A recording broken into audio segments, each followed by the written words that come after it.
খুলনায় জ্বালানি তেলের সংকটের পর ধীরে ধীরে স্বাভাবিক হতে শুরু করেছে সরবরাহ ব্যবস্থা। কয়েকদিন আগেও নগরীর বিভিন্ন পেট্রোল পাম্পে তেল নিতে দীর্ঘ লাইন এবং ভিড় দেখা গেলেও বর্তমানে সেই পরিস্থিতি অনেকটাই কমেছে।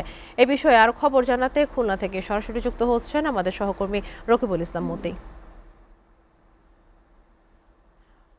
খুলনায় জ্বালানি তেলের সংকট কাটার পর এখন আসলে সেখানে কি ধরনের অবস্থা বিরাজ করছে? এখনো কি কোনো ধরনের লাইন আছে কিনা তেল নেওয়ার জন্য জানাবেন।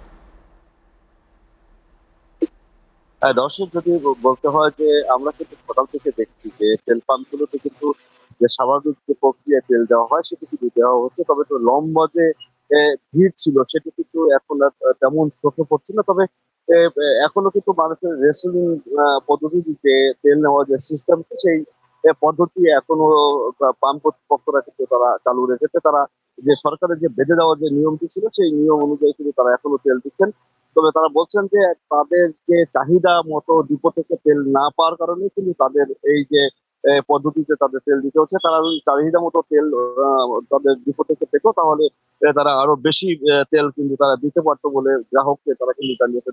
আমরা এখন আছি খুলনার কেসিসি পেট্রোল পাম্পে। এটি সাধারণত সরকারের যে পাম্প, সেই পাম্প গুলো কিন্তু আমরা দেখেছি। এখানে এখানে যারা গ্রাহক আছে সেই সমস্ত গ্রাহক কিন্তু এখানে তেল নিতে এসেছে। আমরা কয়েকজন গ্রাহকের সাথে কথা বলতে চাই যে আসলে তারা আগের মতো যে তেল পাচ্ছে কিনা সেই বিষয়ে আমরা একটু গ্রাহকের সাথে কথা বলতে চাই। আপনারা কি তেল নিতে এসেছেন? আপনারা কি তেল আগের মতো কি স্বাভাবিকভাবে পাচ্ছেন? হ্যাঁ, মোটামুটি প্রতিদিন আমরা 10 লিটার করে তেল পাচ্ছি, কোনো সমস্যা নেই। তেলের সরকার সংকট আমার মনে হয় হবে না। এটাই আমি বুঝছি। প্রতিদিনই তেল পাওয়া যাচ্ছে। শুনছিলেন যে গ্রাহকরা কিন্তু বলছেন যে তারা কিন্তু যে তেলের যে সংকটের যে বিষয়টা ছিল সেটা কিন্তু এখন স্বাভাবিক হচ্ছে, এবং বলছেন যে এই যে তেলের সংকট হয়তো থাকবে না, ধীরে ধীরে এই অবস্থা আরো উন্নতি হবে বলে কিন্তু সবাই সব পক্ষ থেকে আমাদেরকে জানানো হয়েছে। অবশ্য আমার কাছে খুলনা থেকে তেলের যে সংকট এবং যে সর্বশেষ এই তথ্য ছিল। জি, আপনাকে ধন্যবাদ।